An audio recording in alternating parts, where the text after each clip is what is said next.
Anyway, thank you all so much for attending, and I now invite you to sit back and enjoy comedy from 100 years ago in the form of our show entitled A Fine Romance.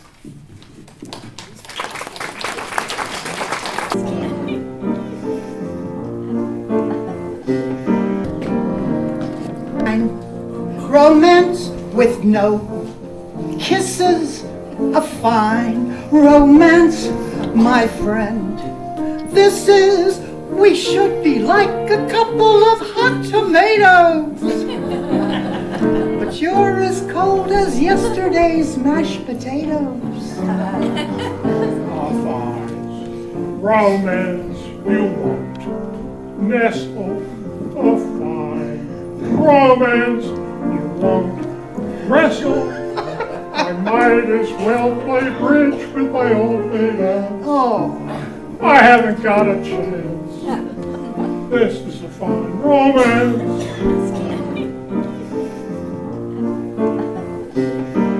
a fine romance, my good fellow. You take romance, I'll take Jello.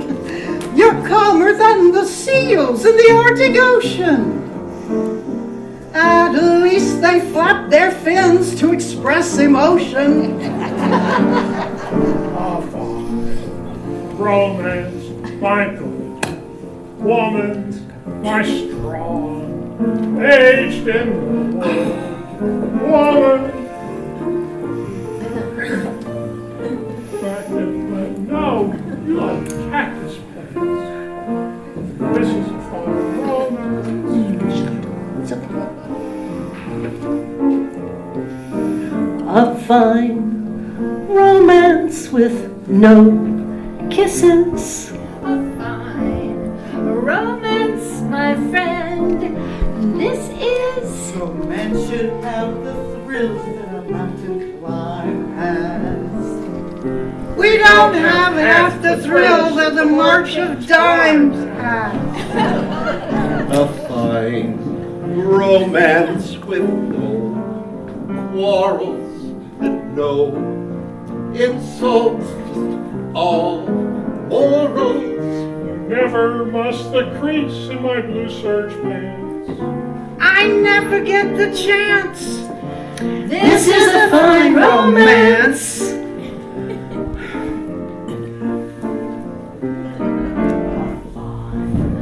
Romance, we're still hoping. A fine romance, let's start coping.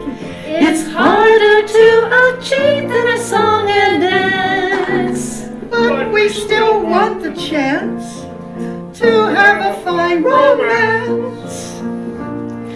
It's harder to achieve than a song and dance. But we still want the chance to have a fine romance.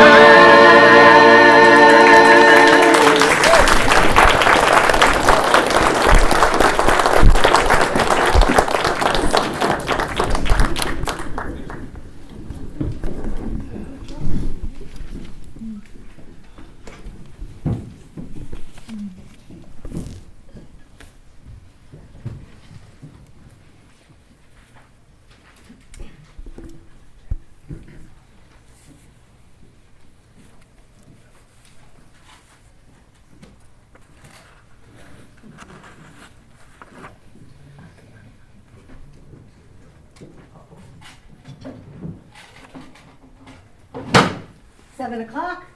Mr. Bartlett, it's 7 o'clock. What? 7 o'clock. Morning or evening? Evening. Have I had my supper? Yes, Well, I'm still hungry. How do you account for that? it's your liver. You can't tell me anything about my liver. Well, if I could, I should be a liver specialist and you my assistant instead of vice versa. My wife's going to the theater tonight, isn't she? Yes, and you are going with her. Who said? She did. Well, she's usually right. Her choice is excellent, with a few exceptions. Yeah, theater, for example. She likes those noisy plays that won't allow somebody to sleep. It would take several brass bands to keep you awake. Well, what's the use of staying awake? Nothing ever happens nowadays. Doesn't it? You're too sleepy to notice anything. What do you mean? Look, did you ever realize that people suffer from love as well as from liver? Who the dickens is in love? Keep awake and you'll find out. Oh, Mrs. Minter, do you know why I continue to employ you? Because I continue to stay with you. You've never mentioned leaving. I shouldn't mention it. I should just go. I think you had better go. You're getting too fresh. What time for breakfast? Breakfast won't concern you. It never does. I don't take it. What time for yours? Minter, you are discharged. Here's your salary. Well, we'll say 8 o'clock. Are you telling me that you refuse to be discharged? You had better get dressed for the theater. Miss Minter, you are almost impertinent. Try to remember the difference in our stations. There's the doorbell. Will you answer it? What do you mean? That's the difference in our stations.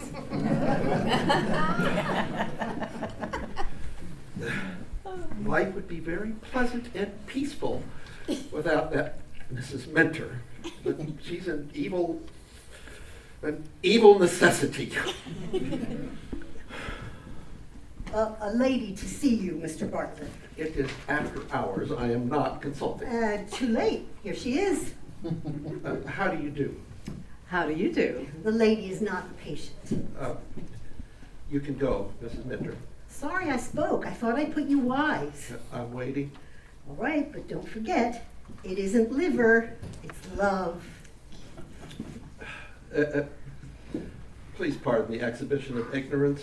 I'm getting rid of her shortly. Oh, please don't. She's such a nice person, so thoughtful and so alert. Well, she's very alert at answering the doorbell, but she can't even do that without boasting about it. Well, she understood me immediately. I know it's a scandalous hour to call on you, but I told her it was a very important matter, and so she showed me in. So, what can I do for you? Well, of course, you know my husband. I haven't even the pleasure of knowing you yet. My name is Tremayne. My husband is Geoffrey Tremayne, the musician. Oh yes. I believe that my wife brought me to hear him sing one day. No, play the piano. He's a very fine pianist. Oh, my impression was that he sang, but perhaps that was someone else. Music confuses me. Well, it was about Geoffrey that I came to call. Oh, well, quite so. You know, pianists are frequently troubled with liver complaints. It's chiefly due to their sedentary lifestyle that they lead. That you should have him take a course in dancing. That after every sixth scale or arpeggio, he could do a little buck and wing, or maybe a Russian ballet. If you had the time, you could shimmy with it. That would be better still. Oh, no. His liver is perfectly all right. Well, then, your husband cannot interest me, madam. I specialize in the liver solely. Well, he's sound as a bell physically. It's his mental condition I came to talk to you about. You see, he's desperately in love. Well, then don't do anything for it. It will cure itself. Well, perhaps you think he's in love with me. Well, not at the present. At the present, he's in love with your wife. Oh, well, that's a perfectly natural and healthy sentiment. You see, my wife is a very attractive girl, and anyone who was immune to her beauty would probably be suffering from some serious liver complaint. You have no objection to their affection for each other? I'm so glad. Their affection? I was not aware that my wife reciprocated this attachment. Well, I thought not. Well, she does. I think there must be some mistake. You see, my wife is always most confidential, and she's never even mentioned the matter. Well, Geoffrey's a very straightforward boy. He never lies to me, and he wouldn't say it was so if he weren't sure. So, what is the program? Should I blacken your husband's eye, or do you tear my wife's hair? Oh, no. It was to avoid just such things that I came to call on you. My husband's going to come to see you, and I want you to promise not to injure him in any way, and I shall behave wonderfully to your wife. But shouldn't we be committing a social error by just taking this so calmly? Well, the only way for us to cover up their social error is by having one of our own. We should remain perfectly calm. Why should they corner all the publicity? We shall just create a sensation by remaining perfectly calm. You seem quite certain that you and I should make a good partnership in this affair. I mean, it is strictly businesslike, right? Oh, absolutely. Don't you see that if directly we introduce emotion, we lose our calm? And our calm is essential to balance their emotion. Okay, well, you've somewhat relieved my mind there.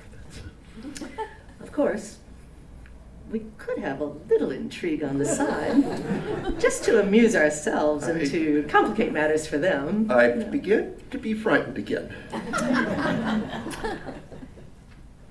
I would not have suggested an intrigue if I had not detected a level of sport in you. Oh, but dear lady, did you ever hear of a sporty liver specialist? No, I never expected you to be like this. Well, of course, if we entered into this agreement, we do it for the sake of our conjugal partners, not for each other's or not for ourselves. Oh, absolutely. It's entirely unselfish. My wife, Gloria, is a very delightful girl. And the only reason that I became a liver specialist was so that I could shower her with the fees from my wealthy liverish clients. That's nothing.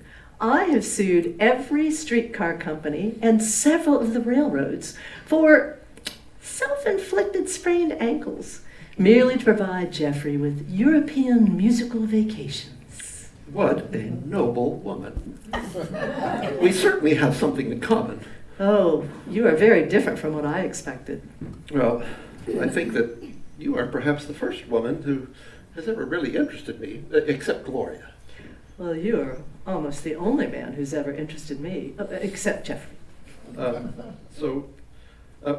What is it in me which suggested to you sport or intrigue? Oh, now you're being I'm inquisitive. very inquisitive. Well, it's in your eyes. Really?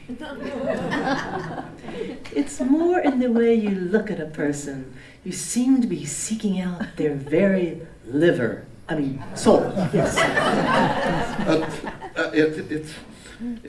I'm trying to search you now just for your idea of an intrigue. You are dying to be a sport. Well, it's not the intrigue itself, it's your idea of one which interests me. Well, I'll tell you. For a long time, I have been looking for someone to share with me a secret passion. I believe you are that person. You amaze me. It's no ordinary passion, no. No, the famous sirens, adventuresses, and vampires never had a craving such as mine. Their desires were by comparison like a child's longing for sweets. I really think that maybe I had better back out. Oh, no. Retain your calm. The craving, the source of my craving is actually fairly simple. It's merely gum. Gum. Yes, gum. Chewing gum. Yes. I mean, plain ordinary gum is fine, but I delight in the fancy kinds. The refreshing spearmint, the sensuous clove, the juicy tutti frutti. Oh. Sorry. My husband knows of my passion, and he thwarts me at every turn. He won't allow a piece of gum in the house. He would rather I elope to Honolulu with a bartender than to chew one morsel of gum. But now that he is seeking his independence, don't you think my emancipation is justifiable? Why, yes. And the amazing coincidence is just this, that I too have that same craving. And I am thwarted by my wife in the very same manner. Directly I saw you, I knew you were my chewing gum mate. Well, I'm almost afraid to show this to anyone.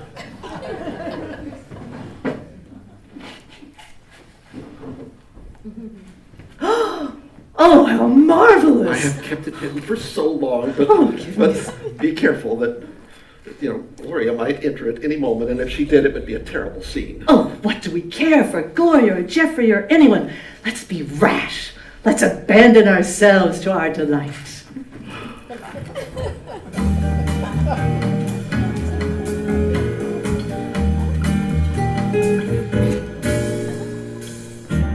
Someday, when I'm feeling low, when the world is cold, I will feel a glow just thinking of you and the way you look tonight.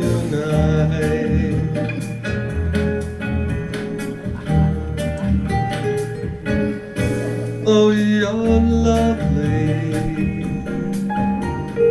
with your smile so warm and your cheeks so soft. There is nothing for me but to love you and the way you look tonight.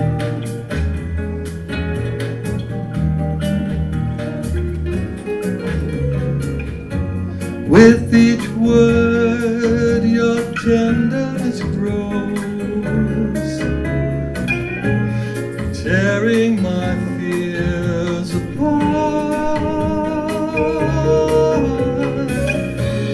And that laugh that wrinkles your nose touches my foolish heart.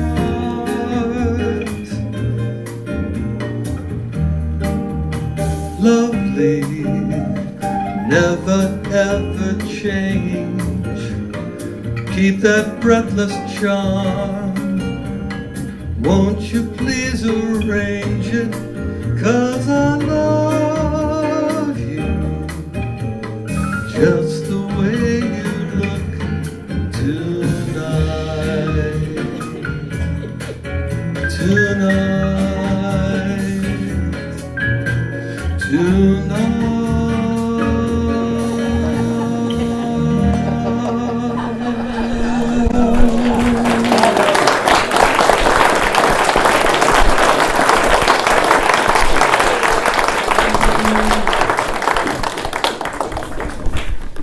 Oh, what rapture! It has a wonderful thrill, hasn't it? Oh, yes.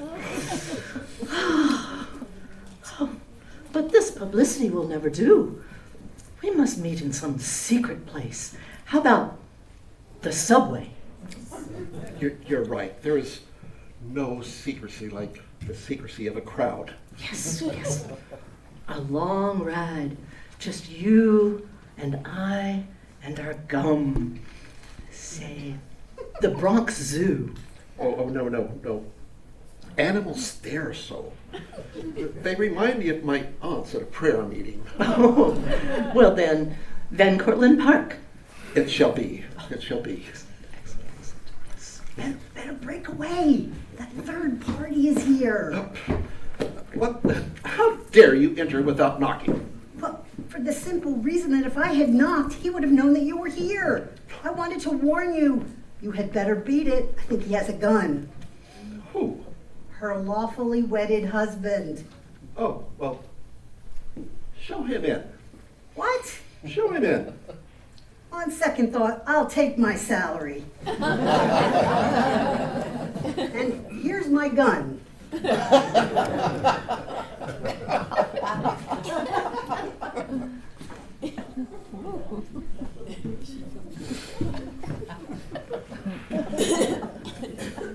Are you nervous? Of Geoffrey? Well, not now that you know my secret.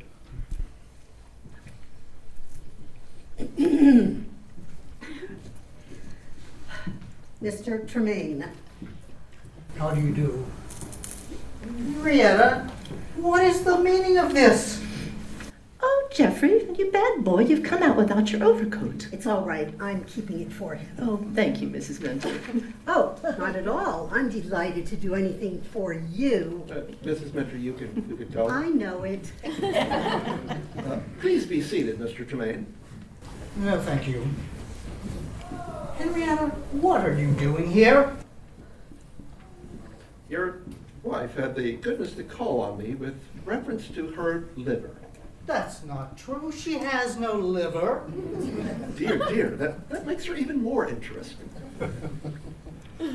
Henrietta, you're chewing. Oh, Just a little, dear. how disgusting, Mr. Bartlett. I must apologize for my wife. Not at all. You will see that I am in the same condition, and in fact, I gave it to her. Henrietta, you better leave me alone with Mr. Bartlett. Where shall I wait? Oh, please stay. All of the other rooms are so drafty. Well, I don't mind drafts. I'll go and talk with Mrs. Mentor. Now, Geoffrey, take care of yourself. And Mr. Bartlett, please don't upset him, will you? My wife leaves me in a very awkward position. Well, sit down and make yourself comfortable. I don't wish to be comfortable. This is a very serious matter. Quite so. And you know, I'm always more serious myself when I'm uncomfortable. I hope you'll not make fun of me. It's a very difficult situation I have to discuss with you. What was my wife telling you? About what? About me and my affairs? Oh, she said that you sold pianos. No, sir, I play them. I knew you did something to them. Was your wife's name introduced? In connection with pianos? No, in connection with me. Well, now, let me see. Bill, if my wife tried to influence you in any way with respect to a matter she knows I'm about to put to you, I warn you not to let it have any weight. Oh, no, of course not. No, sir, I am adamant. Yes, you are. Have a cigar? No, thank you. A cigarette. No, thank you. So, how is the piano game? What piano game? Oh, just the piano game in general. Look here, Mr. Bartlett. You're evidently in the dark as to my mission here. A man of your charms needs no mission. Well, I have one just the same. I think you'll admit to yourself, if not to me, that you are by nature, profession, and temperament entirely unsuited to your wife's society. Absolutely unsuited. Oh, well, I'm glad that you're so honest about this such an obvious matter. Well, you know, we married men should be very thankful to be unsuited to our wives. A woman sticks to a man that she doesn't understand. Are you sure? Well, yes, as long as no one else understands him. Well, I think I understand you. Well, you're very clever. I don't understand myself. But do you understand your wife? Oh, heaven forbid. She is the greatest study of my life. Perhaps again I am clever, but I think I understand Gloria. Well, you are accustomed to intricate mechanisms. The piano is a very complicated organ, isn't it? She has reached her limit, Mr. Bartlett. Oh, for heaven's sake, has she exhausted all of the plays and cabarets? So that is your idea of Gloria. You simply have a superficial knowledge of her appetites. Well, let me tell you, you haven't begun to study her soul, and while you have been neglecting her, I have studied and understood her soul. How interesting. Would you mind putting your results on one of my diagnosis forms? Don't joke about this, Bartlett. This is a serious matter. Yes, to be brief, we are so suited to each other that it would be almost criminal for us to remain separated. You and I? No, your wife and I. Oh, yes. Oh, yes. In fact, it is essential for us to be together to fulfill our destiny. It would be useless for you to oppose us. Well, we should simply elope. Oh, yes, I remember now. Your wife mentioned something of that sort. She did. Yes, and then we began discussing a very important matter, and it just kind of passed out of my mind. Is your wife's future not an important matter? Oh, it is so important to have had a good past, and very interesting to have a good present that, the future is bound to take third place. You mean that you're countenancing my proposal? You said it was useless to oppose you. So, let me get it. Let's see. You have no objection to a man coming into your house, taking your very wife under your nose, from me, a perfect stranger? Well, I know nothing against you. I mean, you seem to be a nice, clean-cut fellow. If I knew something about you better, maybe I would have some objections. But this is preposterous. It's outrageous. It's absolutely immoral. Surely you'll put up some fight for your wife. Well, Mrs. Minter loaned me her pistol here to defend myself against you, but I've never used one of these things. Do you know how they work? Are you trying to make an ass of me? Oh, no, I assure you, if it is the proper thing to do, I will shoot you. Where would you like to be shot? You see, if I kill you, then you'd be of absolutely no use to Gloria. But on the other hand, if I wound you severely, you would be out of luck because Gloria is an atrocious nurse. Oh, I never heard anything so abominable in my life. I'm not wasting another moment here. I shall go fetch Gloria and take her away from you at once. Well, try to be back by June 20th, would you? I'd take her to see my aunts at French Lick, and she entertains them while I, perform some liver functions for them. So. Look here, Bartlett. I have tried to be very patient, tried to control myself, but your utter contempt for the common decencies, your lack of appreciation for your wife, and your general unsoundness of mind are more than I can bear.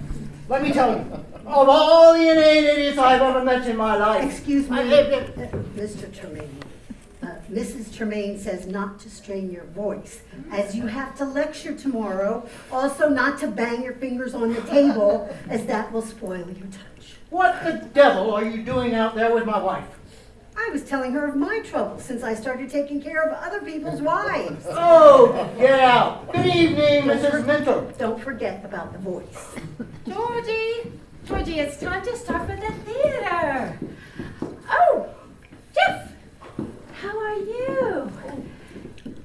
You are not even dressed yet. You know I like to hear the overture. He's a terrible trial, Jeff.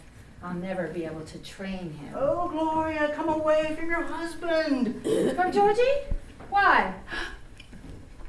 You've been chewing again. How bad of you. Oh, get that hard stuff away. Yes, dear.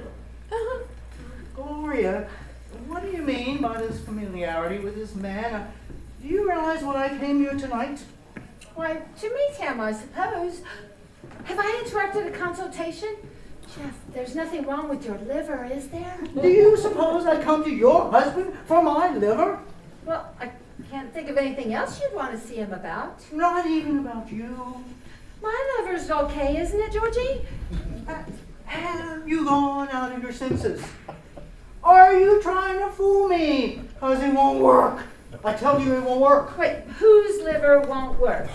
Who's ill, Georgie? What's the trouble? It's. I think that you have forgotten an appointment that you had with Mr. Tremayne. Oh, dear. Have I? Yeah, he seems to think that you had made an agreement to elope with him. Oh, well, that's perfectly true. We had a long talk the other evening, and we decided it would be quite the latest thing to do. When do we start, Jeff? Heavens above! Am I the only honest person here? Am I to stay here and listen to a wife tell her husband that she is going to elope with me? Well, I'd have told him before, Jeff. Except I forgot. I think you are the most impossible people I ever met. I wouldn't elope with you if you got on your hands and knees and begged me to. You aren't worthy. And as for you, Bartlett, you're a hip, pat, hypocrite. You know, your liver must be in wonderful condition.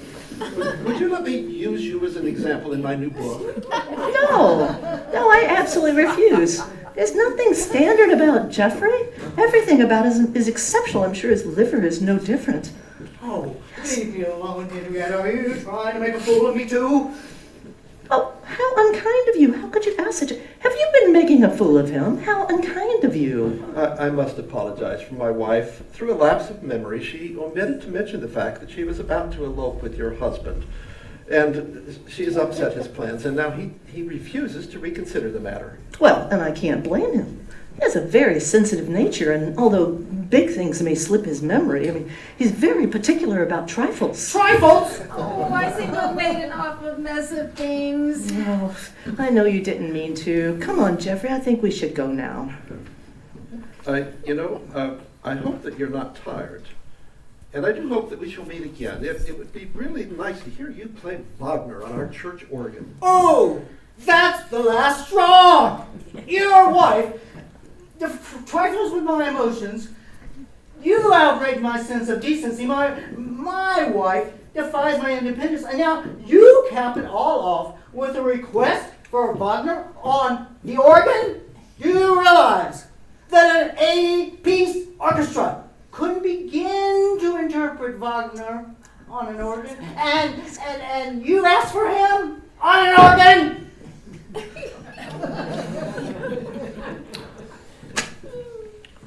Where's my coat?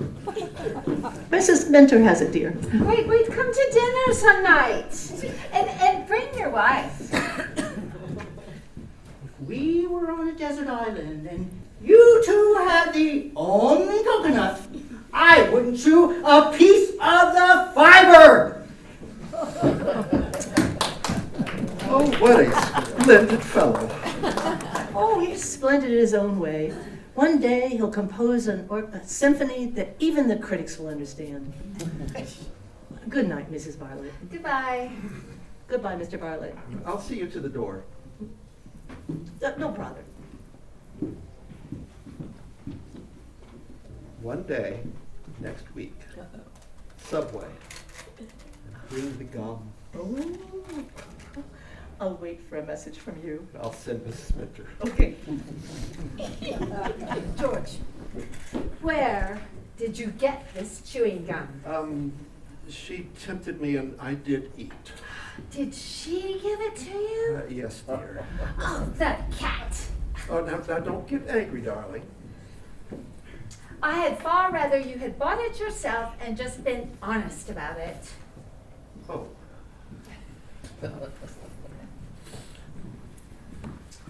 Did you give this to Mrs. Tremayne? No, certainly not. I thought not.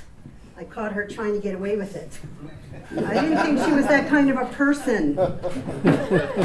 Why are you putting it there? Belongs there, doesn't it? What makes you think so? Well, I ought to know. I've had enough of it. Mrs. Minter, there's your gun. Go shoot yourself. If I did, your business would go to the devil. I'm the only lasting impression anyone gets from a consultation with you. One moment, Mrs. Minter. You are a witness that my husband lied to me. George, you shall pay for this. You shan't take me to the theater. Oh, dear. I shall go, and just to spite you, I shall sit by myself. Perhaps dear. I could be of assistance to you. Oh, yes, Mrs. Minter, you shall take me. No, I object. I absolutely object to you going to the theater with Mrs. Minter. I mean, you should have more regard for my feelings. Had you any regard for my feelings when I caught you chewing gum in my house with another man's wife? Don't just say. I absolutely refuse to let you go to the theater with Mrs. Minter. We shall see. But think, dear, Think what? who will answer the door?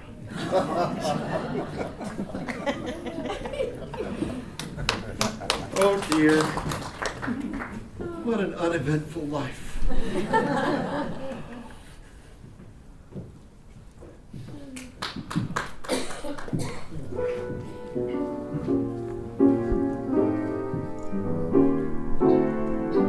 Fish gotta swim, birds gotta fly. I gotta love one man till I die. Can't help loving that man of mine.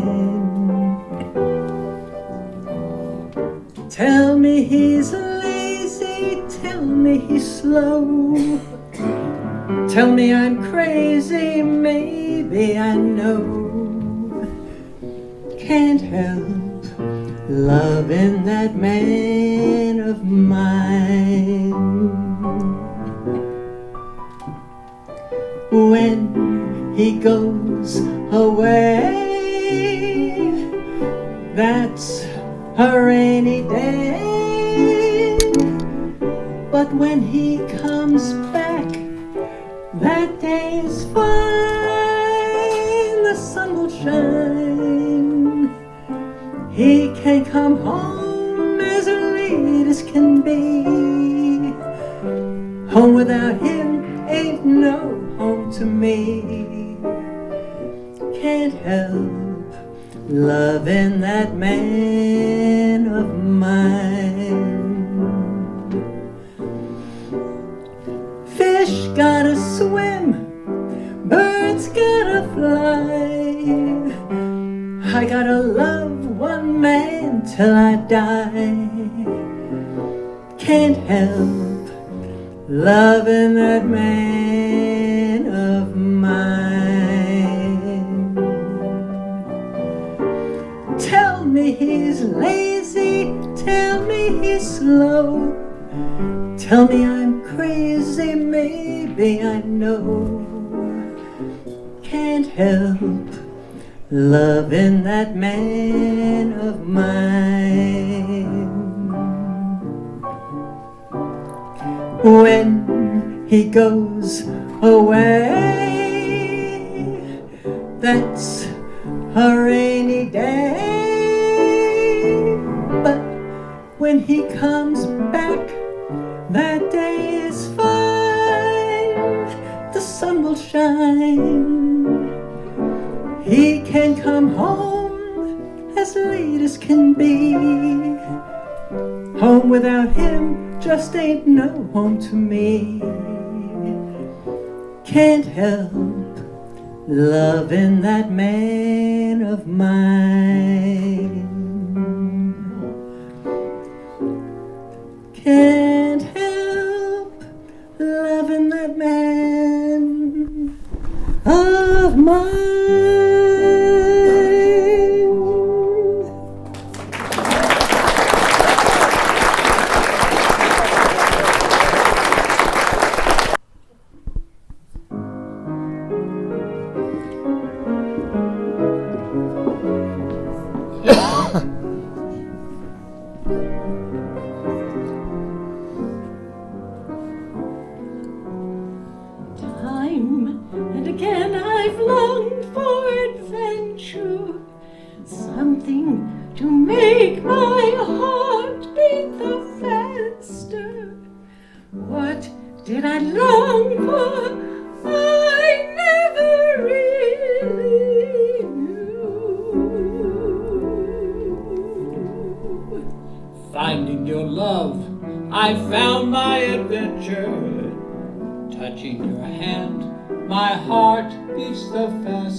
Spring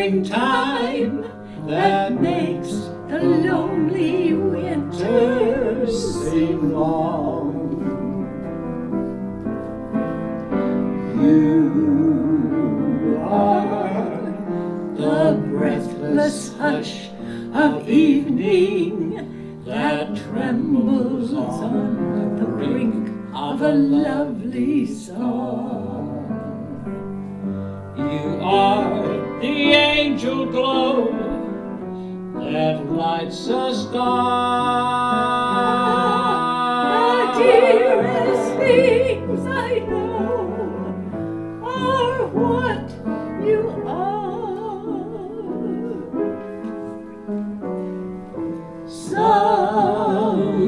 Someday my happy arms will hold you, and someday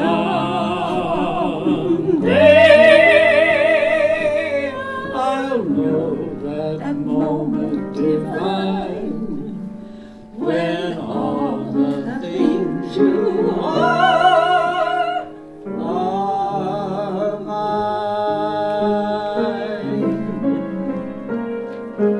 You are the promised kiss of springtime that makes the lonely winter seem long.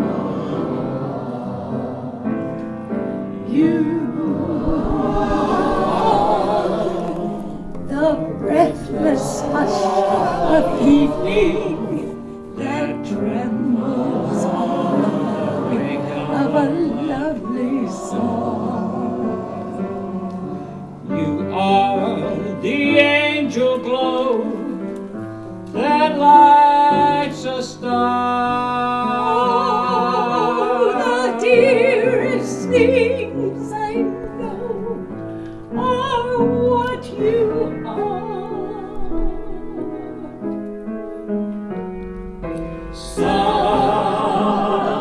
Someday my happy arms will hold you, and someday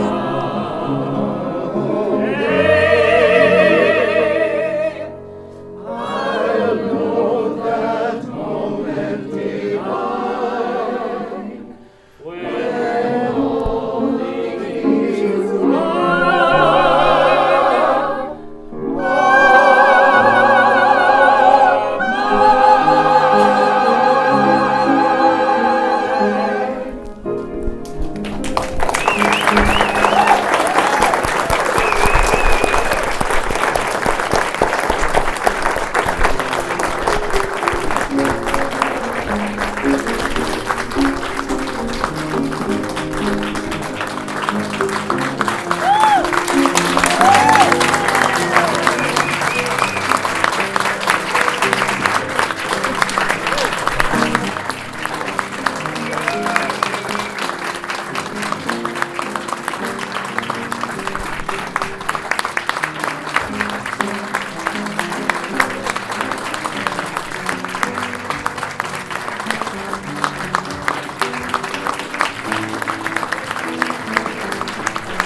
A fine romance, let's start coping.